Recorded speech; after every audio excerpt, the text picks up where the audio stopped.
Hi guys,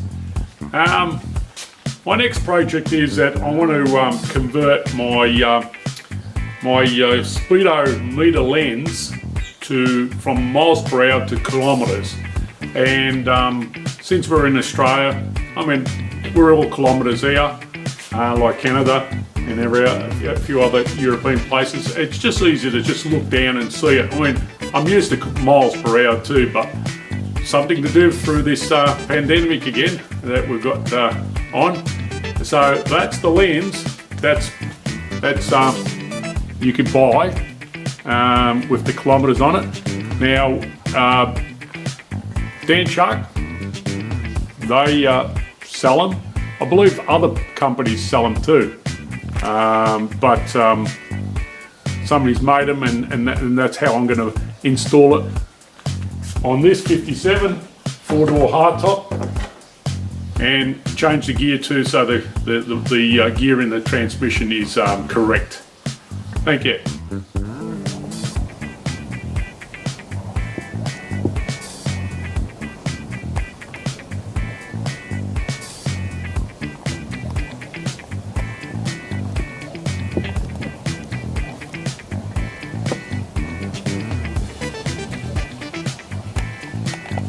Okay, the first thing you do is pull the steering wheel off, and the bottom piece of the column. I've pulled the shifter out here, or your indicator mechanism. Of course, the horn button, all that comes off. There's a lot of parts you've got to take off, and that's everything I've taken off there, and I'm still going. Where, you loosen the whole honey pot, and the shifting mechanism, you push it all up. I protect it so it doesn't get scratched, and it's almost there. The screws that go up there and the bottom here on the other side too, they're easy. But the bolt that goes through there, there's two nuts that hold. I've got one out, and it's going to be a bit of a task to get the other one because you've got to get around the back of it. And once that's off, I've already disconnected the speedo cable at the back. Put your hand up the back and you can do that. And now when you slide the whole lot out, you'll start unplugging all your cables, all your light wires, and your alternator light and everything like that.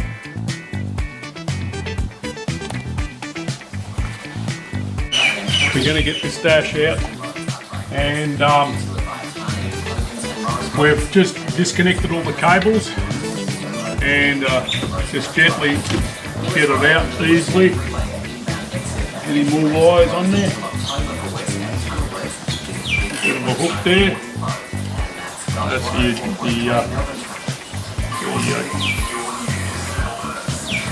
selector that's hooked up, and there's the dash. I've got it out. A few wires in there. You unplug them all. Speedo cables, everything there. Actually, I put an earth strap on there too to make it better earth. For on the back, I always put an earth strap because you paint so many parts and you don't get a good earth, and the lights are not as bright. So always put an earth strap on the instruments. Okay, well, we'll go out on the bench and start pulling it apart now. Yeah, g'day guys. Look, we're going to start pulling apart the instruments on the table, so it's comfortable, and the old dash there will be well, you can see it closer up there. I'll probably get it closer again, and there she is there, and we're going to turn her upside down and work on it on the back, and that way you can see from this angle here, probably better, that we're going to take these covers off the back of the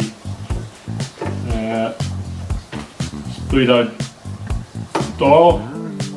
Yep. And you see how it goes. It's only about 4 screws. It's quite good. Put those screws always in, like I say, in a container, because You don't want to lose them. They're tiny little things. And yep. Yeah, so 4 screws, you get them off. Yep. There you go. Basically that's it, and then once it's all off, it just comes apart quite easily. There it is there. Be gentle with your speedo.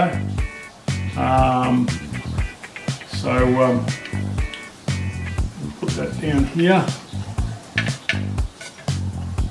and now there's other screws inside that takes off the lens. So we undo them. There's a little plate in there that actually holds it down on a pad, a sealing pad. That was all replaced 25 years ago when I did the car. So should be still in reasonable order. It's not like 63 years old. There you go.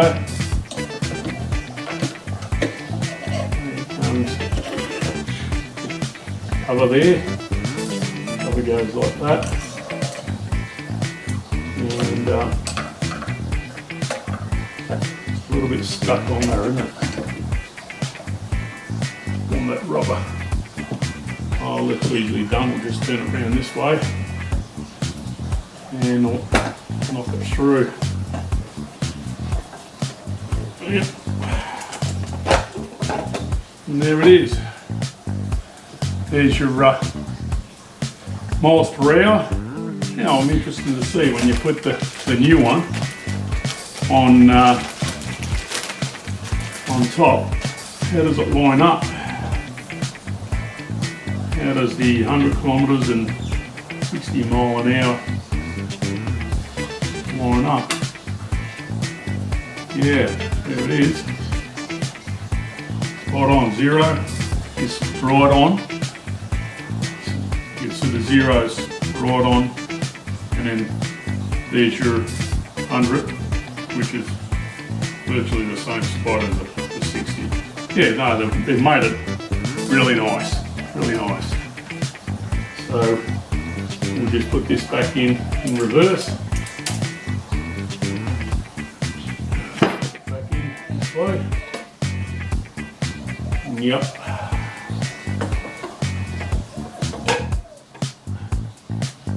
Goes in there.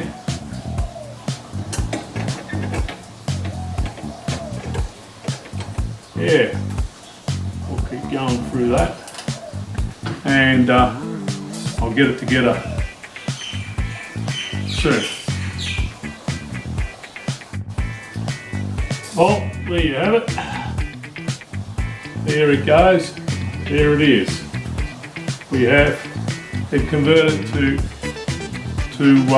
kilometres. Looks good, actually. It lines all up perfectly. We'll see on the road how good it is. And next step is to put it back in. And it'll take a little, but those 2 bolts were unbelievable to get out. Yes, actually, if you've got air conditioning, that's the best thing to get out, your vents. So you could get your hands through the back of it instead of trying to go over the top. Get your hand around the back of it. I'll show you the dash. See what I mean? You can put your hand in there and go right around and up and over to get those 2 screws, or nuts, I should say, which are very awkward. So if you got air conditioning, take the vent out, works great. And now we've got to wire all those back in. And yeah, normally it only takes a day to do it all, but I take my time, but we'll get all this in today. It's just a full day, and it's these nuts are the hardest ones to to get on. But anyway, and get the horn working again, that's the main thing. Dash is in. 4 screws that you normally put under here and up there, easy. Like I said, the ones that go behind here, those threaded bolts you could see, they're and the nuts awkward, but yeah, you could get to it. And now we're going to screw up the column, because I had to leave it loose, so it's a bit. I dropped the column to get the. You have to undo those 2 screws there, otherwise, or 2 bolts, I should call them, to drop it. See, they're just from there. Yeah, and we're going to put them back in now. Yep, just push the column back up, put your nut and bolt through, and then you just adjust your position and where you would want it. Yeah, there you go.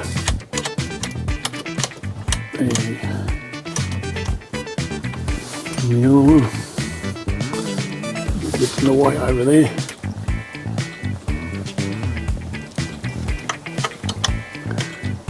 Wise a bit, yeah. Yep, and then there's the little indicator that when you tell you what gear you're in, and you got to pull that down.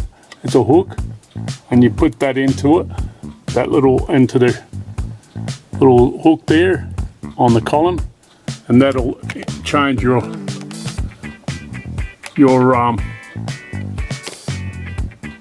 see how it goes up and down where you're parking.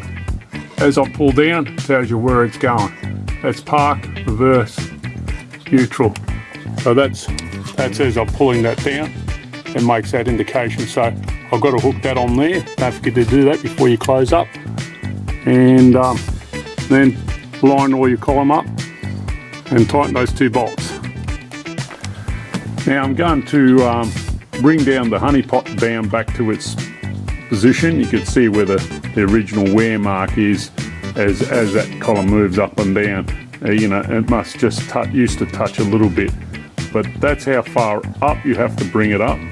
Push the whole thing up to get this dash out, and now you got to slide it back down into a position again and lock it up with there's 3 screws in there. That's our next task. You buy this rubber. It's only about, well, you could just get any rubber. It's only 5 to 6 mil thick, which is about 3/8 thickness, and Dan Chuck sells it. It's a steering column to dash pad. Yeah, virtually this holds the bottom of the cover on the bottom, and all it does is just sits in there. Looks like it's exactly the right size for it, the thickness, and I think that's what it's designed for. Yeah, so you put it in like that under the column, so there's no vibration. You screw that up and underneath, and that's how that rubber sits. Some guys don't have them on there, but it's so that when there's a bump on the road, the column might vibrate a bit, or move up and down slightly. You don't get a squeak. Basically, that's what they supply that rubber for. Yep. Here you go. There's the rubber around that bracket holding the column, so it doesn't vibrate under bumps. And also, I'll show you the spring. So the spring up here, I've hooked up onto this little bracket. In this case here, I had no choice because I couldn't bring it back to the original spot because we have to extend it because I'm running a cable, not a mechanical shifting mechanism to the transmission. With cable, it changes all the spots. So you make up this little bracket, extend it a little bit on the wire, and ends up being right on the park. right on the park there. There's your kilometres all in there, but yeah. So the next step is I'll just put my cover on. This cover will go on here, and yeah, it will cover up the bit of the all this column, yeah, and then we'll marry it up. It's pretty hard to do with one hand, isn't it? So we drop the honey pot down. So here's the cover. She's on, and now we'll start working onto the horn, ring, and everything else that the honey pot hooks onto, the shifter and all.